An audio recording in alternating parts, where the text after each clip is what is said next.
O celular da minha esposa vibrava com mensagens de outro homem. O que encontrei não era apenas um caso, era um segredo de décadas que destruiria tudo. Levei a esposa dele ao baile de gala mais exclusivo de São Paulo, e o que aconteceu naquela noite arruinou 4 vidas para sempre.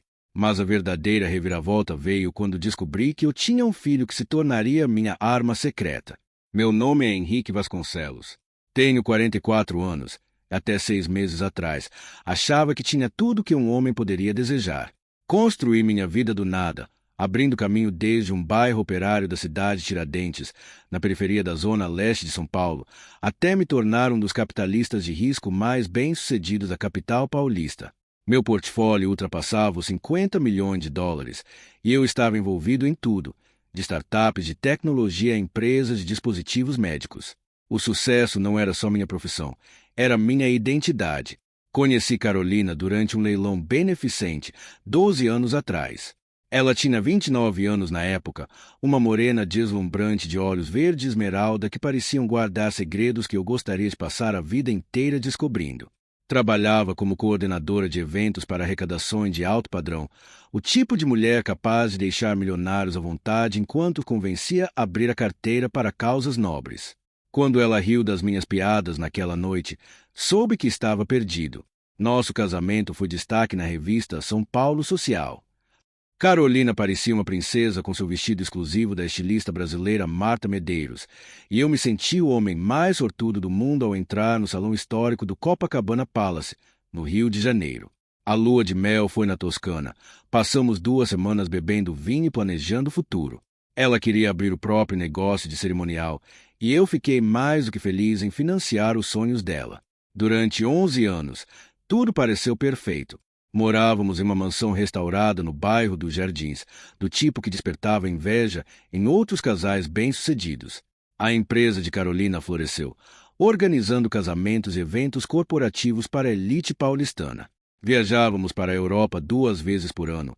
Tínhamos um chalé em Campos do Jordão e promovíamos jantares que eram assunto obrigatório no nosso círculo social. Mas a perfeição, aprendi, é apenas outro nome para a ilusão. O primeiro sinal de que algo estava errado surgiu na primavera passada. Carolina começou a trabalhar até mais tarde, a atender ligações em outros cômodos, a sorrir para o celular de um jeito que fazia meu estômago se contrair. Quando eu perguntava, ela desconversava com explicações sobre clientes exigentes e fornecedores difíceis. Eu queria acreditar, porque a alternativa era impensável. Depois vieram as mudanças na rotina. Novas aulas de ginástica que exigiam roupas esportivas especiais. Um interesse repentino por lingerie que nunca cheguei a vê-la usar. Congressos de fim de semana que se multiplicavam como coelhos. Cada explicação era perfeitamente razoável por si só, mas juntas formavam um padrão que eu me recusava a reconhecer. Na noite em que descobri a verdade, eu deveria estar em São Francisco fechando um negócio com uma startup de biotecnologia. Mas a reunião foi adiada para segunda-feira. Peguei um voo mais cedo para casa, planejando surpreender minha esposa com um jantar no restaurante favorito dela. Em vez disso, encontrei o celular dela vibrando na bancada da cozinha enquanto ela tomava banho. Asterisco Marcelo Albuquerque. Asterisco o nome na tela fez meu sangue gelar. Marcelo Albuquerque não era um nome qualquer. Era o CEO da Holding Meridional, uma empresa de incorporação imobiliária que eu chegará a considerar investir 2 anos antes. Alto, cabelos grisalhos, com aquele tipo de pose confiante que o tornava popular nos eventos dos clubes de campo. Também era casado com Patrícia, uma mulher que eu já encontrara várias vezes em ações beneficentes. Um casamento bem-sucedido, ou pelo menos parecia. Fiquei encarando aquele celular como se fosse uma arma carregada. 3 chamadas perdidas na última hora. Minhas mãos tremiam enquanto eu pegava, sabendo que estava prestes a cruzar uma linha da qual não poderia voltar. A prévia da mensagem estava visível sem nem precisar desbloquear a tela. Asterisco não vejo a hora de te ver hoje à noite. Quarto 412 do Hotel Majestic, o mesmo de sempre, asterisco. A água ainda corria no andar de cima. Carolina não fazia ideia de que eu estava em casa. Não fazia ideia de que seu mundo cuidadosamente construído estava prestes a desabar.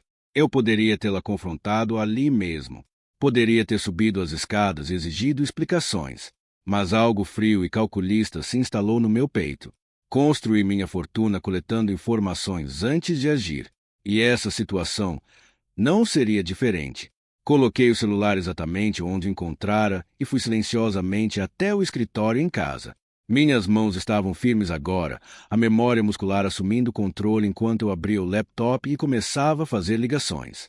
A primeira foi para o detetive Roberto Faria, investigador particular que eu usava para due diligência em potenciais investimentos. Ex-detetive da Polícia Civil de São Paulo, especializado em espionagem corporativa, quando necessário, investigações conjugais. Henrique Vasconcelos falando. Preciso que você investigue uma coisa para mim. E com total discrição, disse quando Faria atendeu. Qual é a situação? Perguntou o detetive, a voz profissional e direta. Preciso de vigilância sobre minha esposa. Pacote completo. Aonde ela vai? Com quem se encontra? Há quanto tempo isso está acontecendo? Houve uma pausa. Faria já fizera verificações de antecedentes de vários dos meus sócios ao longo dos anos, mas aquilo era um terreno diferente. Tem certeza, Henrique? Depois que a gente começa por esse caminho. Tenho certeza, interrompi. Em quanto tempo você consegue começar? Esta noite, se precisar. Posso colocar alguém no Hotel Majestic dentro de 1 hora. A água parou de correr no andar de cima. Eu ouvi a Carolina se movimentando no nosso quarto, provavelmente se arrumando para o encontro com Marcelo. Meu estômago se revolvia com uma mistura de raiva e incredulidade. 11 anos de casamento. E ela estava jogando tudo fora por quê? Emoção? Validação de outro homem? Faça isso, eu disse a Faria. E Roberto? Quero tudo. Fotos, vídeos, registros financeiros, histórico de comunicação. Se ela esteve planejando isso pelas minhas costas, quero saber até onde vai. Desliguei e recostei na poltrona de couro, olhando a foto da família sobre a escrivaninha.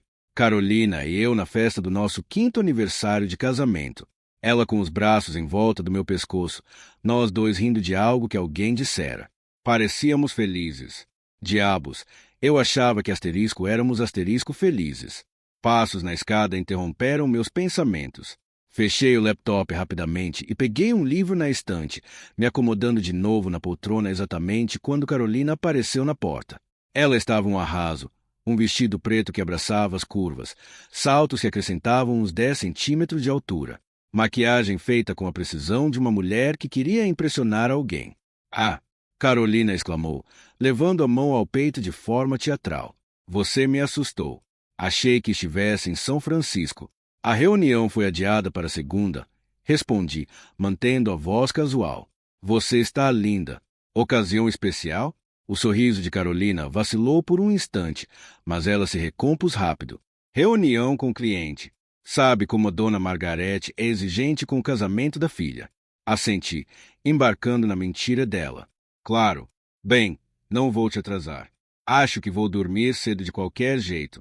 Ela me deu um beijo na bochecha e por uma fração de segundo senti um perfume caro que definitivamente não era o meu. Não me espere acordado, amor. Isso pode ir até tarde. Depois que ela saiu, fiquei muito tempo sentado no escritório, olhando para o nada. A casa parecia diferente agora, como um cenário de teatro em que eu estivera interpretando um papel sem saber. Cada refeição compartilhada, cada conversa, cada momento íntimo. Quanto daquilo tinha sido real? Meu celular vibrou com uma mensagem do detetive Faria. Asterisco alvo localizado. Hotel Majestic, exatamente como você disse. Estamos em posição asterisco. Servi-me de 3 dedos de uísque e tentei me concentrar nos e-mails de trabalho, mas as palavras se embaralhavam. Perto da meia-noite, outra mensagem chegou. Asterisco consegui o que você precisa. Ela não volta para casa esta noite, asterisco. Não durme. Em vez disso, fiquei sentado no deck dos fundos, saboreando o uísque e planejando os próximos passos. Ao amanhecer, eu tinha tomado 3 decisões que mudariam tudo. Primeiro, liguei para meu advogado, Dr. Gustavo Moreira. Éramos amigos desde a faculdade e ele era especializado em divórcios de alta renda para a elite paulistana. Quando expliquei a situação, a voz dele ficou séria. Henrique, antes de prosseguirmos, preciso perguntar, você está absolutamente certo disso? Depois que a gente começa o processo judicial, não tem volta. Tenho certeza, Gustavo. Prepare os papéis, mas não dê entrada ainda. Quero controlar o momento. Segundo, liquidei vários investimentos não essenciais e transferi os recursos para contas às quais Carolina não tinha acesso. Era perfeitamente legal. O dinheiro era meu antes do casamento, mas limitaria as opções dela quando a verdade viesse à tona. Terceiro, e mais importante, comecei a pesquisar Patrícia, a mulher de Marcelo. Se eles queriam jogar, eu faria questão de que todos jogassem com as mesmas regras. O relatório de Faria chegou por e-mail criptografado naquela tarde. As fotos eram devastadoras. Carolina e Marcelo entrando juntos no hotel, saindo separados pela manhã. A linguagem corporal íntima e familiar. Mas o que mais me interessou foi a cronologia. Os registros de cartão de crédito mostravam que aquilo já durava 8 meses, não as poucas semanas que eu suspeitara inicialmente. 8 meses de mentiras. 8 meses em que ela voltava para casa, me dava boa noite e fingia que nosso casamento significava alguma coisa. A traição era mais profunda do que eu imaginara. Naquela noite, Carolina voltou para casa com flores. Orquídeas caras que provavelmente custavam mais do que o salário mensal da maioria das pessoas. Desculpe por ontem, disse ela, arrumando-as num vaso de cristal. Dona Margarete fez questão de repassar cada detalhe 2 vezes. Sem problema, respondi, observando a atuação dela com novos olhos. Como vão as aulas de fotografia? Você não tem comentado nada ultimamente. Por um instante, uma confusão passou pelo rosto dela. Ela se esquecera daquela mentira específica. Ah, estão boas. Coisas básicas de composição. Bem chatas, na verdade. Apenas balancei a cabeça e sorri, deixando-a pensar que tinha escapado. Mas, por dentro, minha determinação endurecia como aço. Ela queria bancar a esposa amorosa enquanto traía tudo que construíramos juntos. Tudo bem, mas estava prestes a aprender que eu não brincava. Eu ganhava. As semanas seguintes se transformaram num exercício de fúria controlada. Mantive minha rotina normal, treinos matinais, reuniões de negócios, jantares com Carolina, enquanto a equipe do detetive Faria documentava cada aspecto da vida dupla dela. As evidências se acumulavam como um processo criminal, cada peça mais condenatória que a anterior. Carolina ficará descuidada em sua autoconfiança. Deixava o laptop destrancado com mais frequência, atendia ligações incômodos adjacentes, em vez de se esconder totalmente, e até trazia os presentes de Marcelo para dentro de casa. A pulseira de diamantes que ela dizia ser uma recompensa por ter fechado um grande cliente tinha sido comprada por Marcelo 3 dias antes de aparecer no pulso dela. Mas a descoberta mais interessante veio da investigação de Faria sobre o próprio Marcelo. A holding meridional estava sangrando dinheiro, sustentada por operações financeiras cada vez mais desesperadas. Marcel não estava apenas traindo a esposa, estava roubando dos investidores, usando charme e conexões para esconder o fato de que sua empresa era basicamente um esquema de pirâmide. Foi aí que decidi me encontrar com Patrícia Albuquerque.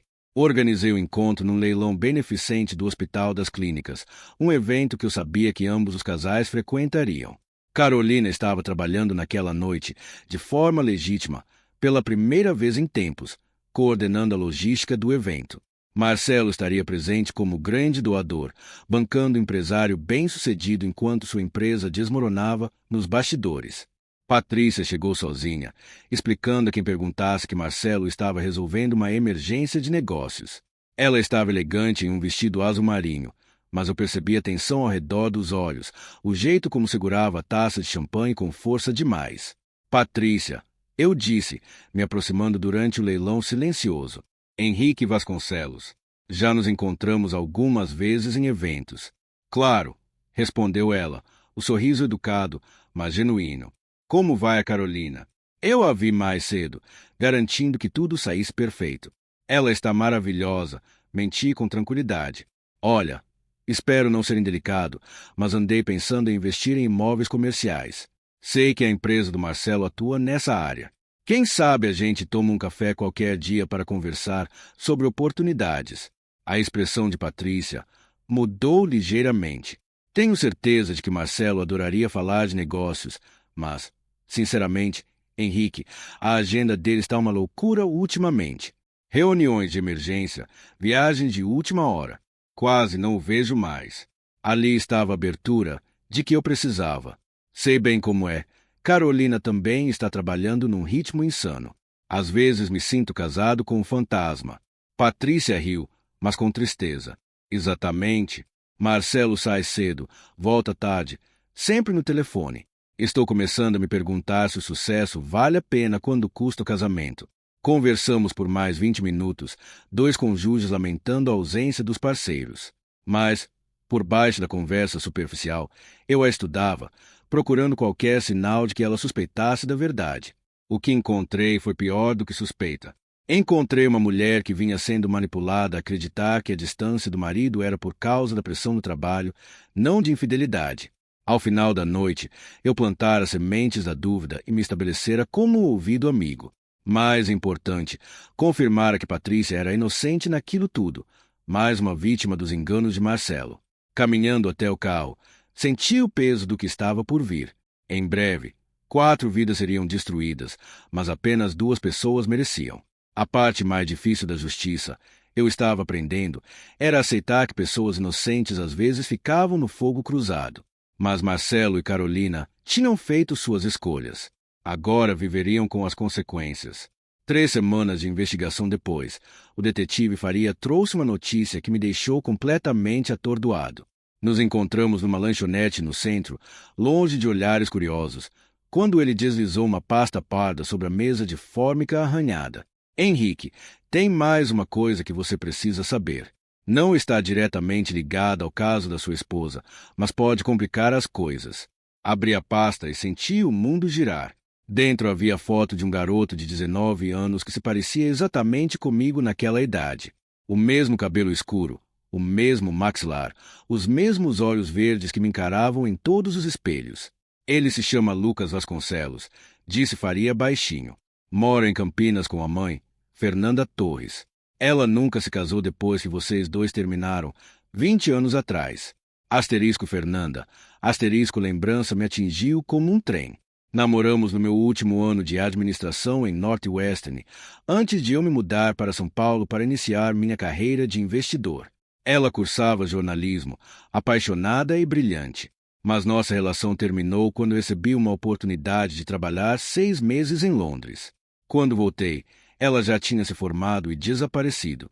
Ela tentou entrar em contato uma vez, continuou Faria. Mandou uma carta para sua primeira empresa de investimentos quando o menino tinha 3 anos. Nunca teve resposta porque você já tinha se mudado para Vasconcelos Investimentos. Minhas mãos tremiam enquanto eu estudava as fotos da vigilância. Lucas trabalhando numa cafeteria perto do campus da Unicamp. Lucas jogando basquete com os amigos. Lucas, que tinha o meu rosto e não sabia que eu existia. Carolina sabe?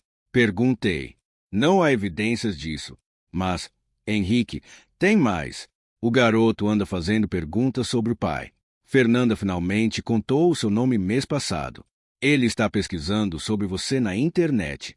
Fechei a pasta, a mente acelerada. Um filho. Eu tinha um filho que crescerá sem mim. E eu estivera completamente alheio. A culpa era esmagadora. Mas, por baixo dela, havia algo mais. Um instinto de proteção feroz que eu jamais experimentara. Quero conhecê-lo, eu disse. Tem certeza? Com tudo mais que está acontecendo. Tenho certeza. Providência é isso. Naquela noite, fiquei sentado no escritório, encarando as fotos de Lucas enquanto Carolina falava do dia dela. Mais mentiras sobre clientes e reuniões. Pela primeira vez desde que descobri a traição, senti algo que não era raiva. Senti esperança. Carolina notou minha distração. Você anda meio distante ultimamente, Henrique. Está tudo bem no trabalho? Olhei para ela. Essa mulher que dividira minha cama por 11 anos enquanto planejava destruir nosso casamento, e tomei uma decisão. Está tudo bem, querida. Só pensando no futuro. Ela sorriu e beijou minha testa, sem jamais suspeitar que o futuro não a incluía mais. A cafeteria em Campinas era exatamente o tipo de lugar que eu imaginava que um universitário trabalharia. Paredes de tijolo aparente, móveis descombinados e o zumbido constante das máquinas de expresso.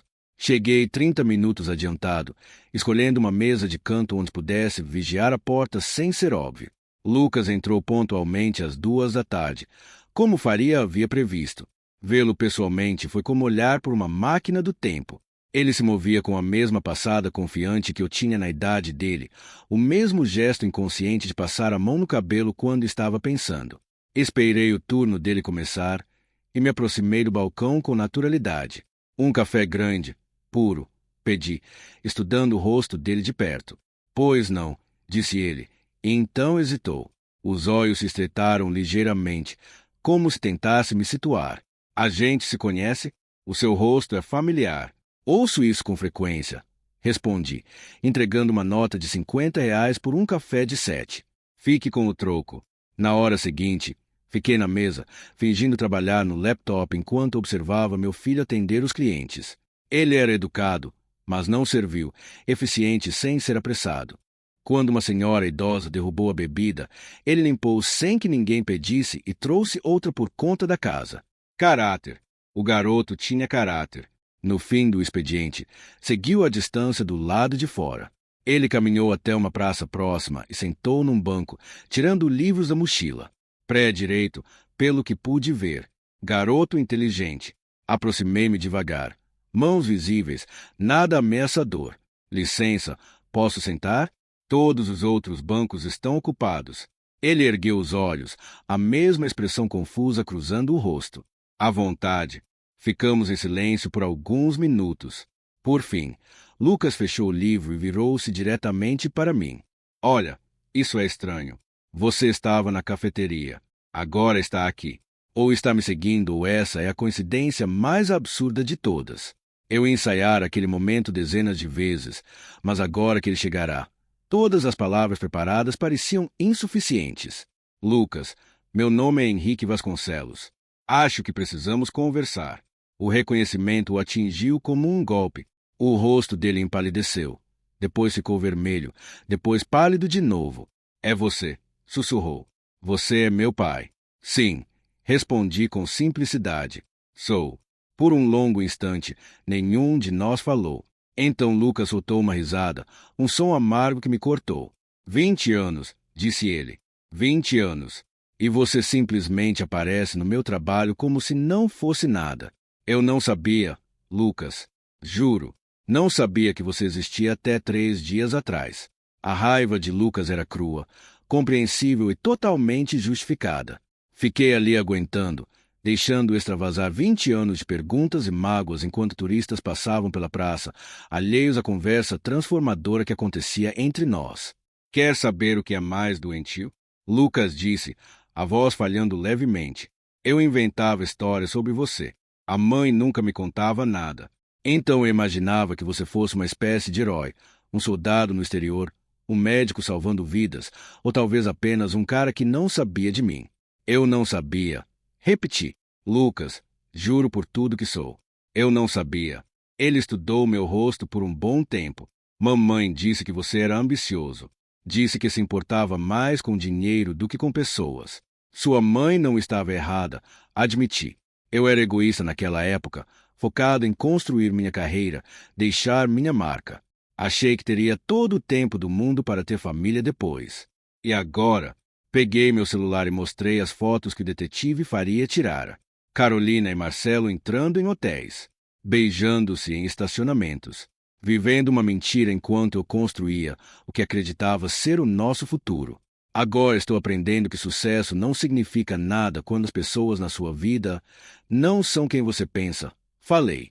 Passei 11 anos casado com uma mulher que vem me traindo há meses. Mas descobrir você, isso não é traição. É a melhor coisa que me aconteceu em anos. Lucas encarou as fotos, a raiva se transformando em confusão. Sua esposa está dormindo com outro homem. Confirmei. Há 8 meses. Estou justamente planejando minha vingança. Pela primeira vez, Lucas quase sorriu. Vingança? Isso não soa muito heróico. Não, não soa. Mas às vezes ser homem significa fazer escolhas difíceis. Significa mostrar às pessoas que ações têm consequências. Conversamos por mais 2 horas. Lucas me contou sobre crescer sem pai. Sobre Fernanda trabalhando em 2 empregos para pagar os estudos dele. Sobre o sonho de ser advogado. Contei a ele sobre meus negócios, meu sucesso e meus fracassos como ser humano. Quero fazer parte da sua vida, eu disse por fim. Sei que não mereço, e sei que não será fácil, mas quero tentar. Lucas ficou em silêncio por muito tempo. Então perguntou: E a sua esposa? O que tem ela? Você vai destruí-la? Olhei para aquele rapaz, meu filho, e vi algo que eu esquecera que existia: clareza moral. A capacidade de distinguir entre justiça e vingança. Vou expor a verdade, respondi com cuidado. O que acontecer depois disso é problema dela. Lucas assentiu devagar. Está bem. Quero ver como isso termina. Mas, Henrique, se for para ser meu pai, é melhor ser o homem que eu possa respeitar. Vou tentar, prometi. É tudo que posso fazer. Então vamos começar por aí. As semanas seguintes se tornaram um equilíbrio cuidadoso entre planejar minha vingança e construir uma relação com meu filho. Lucas concordou em vir a São Paulo no fim de semana antes do baile de gala, para podermos conversar sem a pressão da exposição pública pairando sobre tudo. Hospedei-o no Copacabana Palace, o mesmo hotel onde Carolina e eu havíamos nos casado. A ironia não passou despercebida para nenhum de nós. Este lugar é incrível, disse Lucas, enquanto estávamos sentados no bar do lobby. A mamãe sempre dizia que você se deu bem na vida. Dinheiro não é tudo, respondi, e então me corrigi. Desculpe, isso deve soar falso vindo de um cara que está bancando um quarto de hotel de R$ 2.000 a diária para você. Na verdade, soa como algo que um pai diria. Estávamos avançando, devagar, mas com firmeza. Lucas tinha a inteligência mordaz da mãe e a teimosia que herdara de mim, uma combinação que gerava conversas interessantes. Ele questionava tudo o que eu planejava para o baile, me forçando a examinar minhas motivações. Então você vai humilhar sua esposa diante de toda essa gente rica, disse ele durante o jantar. E depois? Depois ela enfrenta as consequências das escolhas dela.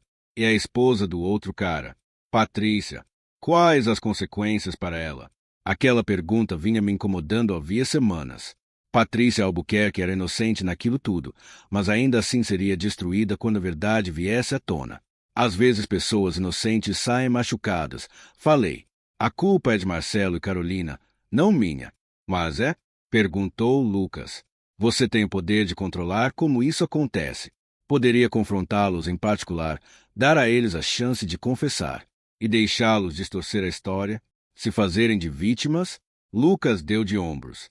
Talvez, ou talvez você dê a eles a oportunidade de fazer a coisa certa pela primeira vez. Eu havia contratado o detetive Faria para seguir Carolina naquela noite. Supostamente ela estava numa reunião com o cliente, mas a mensagem de Faria confirmava que estava no Hotel Majestic com Marcelo.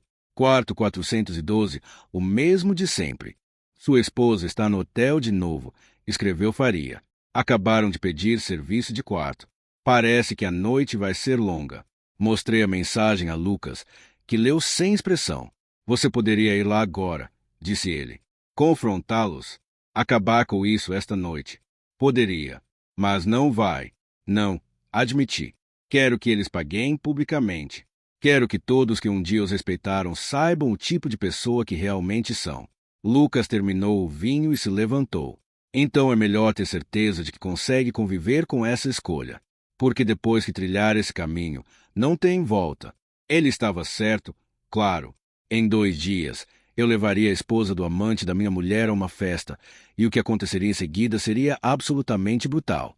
Para todos os envolvidos. O baile de gala beneficente do Hospital Albert Einstein era exatamente o tipo de evento para o qual Carolina vivia. Lustre de cristal, vestido de grife e riqueza suficiente concentrada, num salão para financiar um país pequeno. Cheguei com Patrícia Albuquerque pelo braço, ambos interpretando nossos papéis com perfeição. Não acredito que estou fazendo isso, sussurrou Patrícia enquanto entrávamos no imponente salão do Hotel Fasano. Você merece saber a verdade, respondi, ajeitando as abotoaduras. E eles merecem encarar as consequências. Patrícia estava deslumbrante, com um vestido azul meia-noite que combinava com seus cabelos prateados. Passáramos a tarde ensaiando nossa história. Velhos amigos que haviam se reaproximado depois que Marcelo e Carolina estiveram misteriosamente ausentes dos últimos eventos sociais. No instante em que entramos, as conversas pararam. Sussurros nos seguiram pelo salão como ondas num lago. Avistei Carolina perto das mesas do leilão silencioso, o rosto perdendo a cor quando nos viu juntos. Marcelo estava no bar, o sorriso confiante vacilando ao observar a esposa se aproximar de mim com nítida familiaridade. Henrique, disse Carolina, chegando primeiro até nós. A voz estava firme, mas eu via pânico nos olhos. Que surpresa ver você aqui com Patrícia. Carolina, querida, respondi, beijando sua face. Patrícia e eu nos encontramos por acaso semana passada. Como você anda tão ocupada com o trabalho ultimamente? Achei que ela gostaria de companhia esta noite. Muito atencioso, disse Patrícia, com uma voz perfeitamente inocente. Carolina, você está linda. Esse vestido é maravilhoso. Obrigada, conseguiu dizer Carolina. Onde está o Marcelo essa noite? Emergência de negócios, mentiu Patrícia com naturalidade. Você sabe como o trabalho dele tem sido exigente. Observei Marcelo se aproximar pelo canto do olho, o rosto uma máscara de confusão e alarme crescente. Ele provavelmente esperava uma noite tranquila com minha ingênua esposa, não um confronto público com ambos os cônjuges presentes. Henrique, disse Marcelo, estendendo a mão. Bom ver você. E Patrícia, querida, o que está fazendo aqui? Henrique me convidou, disse Patrícia, segurando a mão dele sem soltar a minha. Não é um amor? Já que você está trabalhando até tão tarde ultimamente, ele achou que eu ia gostar de companhia. Nós 4 ficamos ali, num quadro perfeito de fingimento, cada um representando seu papel designado enquanto verdade pairava entre nós como uma arma engatilhada. Outros convidados começavam a notar a tensão, as conversas se voltando para o nosso lado com curiosidade mal disfarçada. Talvez devêssemos achar nossa mesa, sugere. Acredito que estamos todos juntos esta noite. O rosto de Carolina ficou branco. Juntos? Você não sabia? Sorri. Comprei uma mesa para 10 lugares. Lucas também vai se juntar a nós. Lucas? Perguntou Marcelo. Meu filho, respondi, observando atentamente as duas expressões. Carolina nunca falou dele. Que estranho. Ele está bem animado para conhecer minha esposa e os sócios de negócios dela. A noite estava prestes a se tornar absolutamente brutal, e eles não tinham ideia de quão profunda seria a devastação. Lucas chegou elegantemente atrasado, parecendo cada centímetro do rapaz confiante que o aprenderá a conhecer em poucas semanas. Vestia um smoking perfeitamente ajustado e se portava com a autoridade de quem pertencia àqueles círculos. Pai, disse, me abraçando com carinho antes de se virar para a mesa. Você deve ser Carolina. Ouvi tanto a seu respeito. O sorriso de Carolina estava congelado. Lucas, que agradável surpresa. Henrique nunca mencionou que tinha um filho. 20 anos de surpresas, respondeu Lucas com precisão. Mas agora estamos correndo atrás do tempo perdido. O jantar transcorreu com uma polidez insuportável, cada prato acompanhado por uma conversa cada vez mais tensa. Marcelo não parava de olhar o celular, provavelmente torcendo por alguma emergência de negócios que lhe desse desculpa para fugir. Carolina mal tocou na comida, os olhos indo e vindo entre Lucas e eu como se tentasse decifrar um quebra-cabeça impossível. Então veio a sobremesa e com ela o meu momento. Levantei-me, batendo na taça de champanhe com uma colher de prata. O som atravessou o salão, atraindo a atenção dos 300 convidados. Senhoras e senhores, se puderem me dar atenção por apenas um instante, falei, a voz alcançando claramente todo o ambiente graças ao sistema de som. Gostaria de fazer um brinde. A mão de Carolina apertou o guardanapo com tanta força que os nós dos dedos ficaram brancos. Marcelo meio que se levantou da cadeira, depois tornou a sentar quando percebeu que não havia para onde fugir. A verdade, comecei, tirando o celular e conectando ao projetor do salão. A lealdade e as consequências da traição. A primeira foto apareceu na tela enorme atrás de mim. Carolina e Marcelo entrando no Hotel Majestic. Suspiros percorreram a plateia. A segunda os mostrava beijando-se apaixonadamente no estacionamento. A terceira os flagrava no escritório de Marcelo, o vestido dela desarrumado, as mãos dele em lugares a que não tinham direito. Durante 8 meses, continuei, a voz firme apesar do caos que explodia ao redor, essas duas pessoas mantendo um caso extraconjugal pelas costas de seus cônjuges. Eles mentiram, traíram e roubaram um tempo precioso daqueles que mais confiavam neles. Carolina chorava agora, o rímel escorrendo pelo rosto. Marcelo parecia prestes a vomitar. Ao nosso redor, a elite social paulistana assistia com horrorizado fascínio enquanto dois dos seus eram publicamente destruídos. Marcelo Albuquerque também vem desviando dinheiro dos investidores, anunciei, exibindo documentos financeiros na tela. A holding meridional está falida, sustentada por empréstimos ilegais e dívidas ocultas. Enquanto posava de empresário bem-sucedido, ele roubava de todos que confiavam nele. Seguranças surgiram nas extremidades do salão. Não seguranças do hotel, mas agentes da Polícia Federal. O detetive Faria coordenara tudo com perfeição. Patrícia levantou-se ao meu lado, a voz clara e firme. Vou pedir o divórcio, anunciou, e vou prestar queixa por roubo, fraude e danos morais. Assim como eu, acrescentei, olhando diretamente para Carolina. Nosso casamento acabou. Os papéis serão entregues amanhã de manhã. Marcelo tentou se levantar, tentou dizer alguma coisa, mas Lucas estava lá, bloqueando seu caminho. Meu filho olhou diretamente nos olhos e disse: Sente-se, encare o que fez como homem. Os agentes federais se aproximaram, as algemas faiscando sob os lustres. Marcelo Albuquerque foi levado dali sob o olhar de 300 testemunhas, seu império ruindo a cada passo. Carolina me olhou com lágrimas e desespero. Henrique, por favor, a gente pode consertar isso. Não, respondi em voz baixa. Não podemos. Mas talvez você consiga aprender a ser uma pessoa melhor. Pelo seu próprio bem, espero que consiga. 6 meses depois, eu estava no mesmo hotel, mas por um motivo muito diferente. Lucas concluíra o bacharelado com honras e fora aceito na prestigiada Faculdade de Direito do Largo de São Francisco, da USP. Reuníramos família e amigos para celebrar a ocasião. O trabalho duro do meu filho, nossa relação reconstruída e o futuro que se descortinava. Lucas havia se transferido para uma universidade em São Paulo depois do nosso reencontro, possibilitando que passássemos os fins de semana juntos, construindo o vínculo que deveríamos ter tido desde sempre. Agora, vestindo um blazer com o distintivo do novo curso, ele parecia cada centímetro do futuro advogado que estava destinado a ser. Carolina trabalhava como coordenadora de eventos num hotel em Campinas, recomeçando com nada além da roupa do corpo. Marcelo cumpria 15 anos em regime fechado por estelionato e fraudes financeiras.